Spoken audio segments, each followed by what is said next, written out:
নির্বাচনে আপনি এখন দেখুন ৩০০ আসনে ৫ জন করে হলেও তো ১৫০০ লোক প্রার্থী হতে যাচ্ছে। এদের প্রোটেকশনের কি হচ্ছে? তাদেরও তো অন্তর্দ্বন্দ্ব হোক, প্রতিদ্বন্দ্বী দল হোক, পলাতক শক্তি হোক, অনেক ধরনের আশঙ্কা রয়েছে।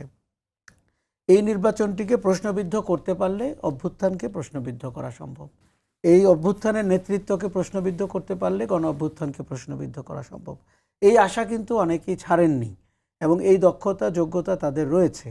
তাদের অর্থ রয়েছে, অস্ত্র রয়েছে, নেটওয়ার্ক রয়েছে, এমনকি প্রশাসনে যোগাযোগও রয়েছে। কাজেই আমরা যে পরিবর্তিত বাংলাদেশ দেখতে চাচ্ছি সেটি তো ঘটতে হবে অ্যাডমিনিস্ট্রেটিভ কায়দায়।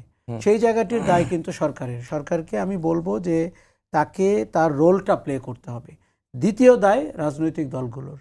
দেখুন, তারা সব পেয়ে গেছি, আমি এই অভ্যুত্থানের পেছনের শক্তি এবং আমার কারণে অভ্যুত্থানটি ঘটেছে, এই বায়বীয় মানে বোধ থেকে তাদেরকে কিন্তু বাস্তবে ফিরতে হবে।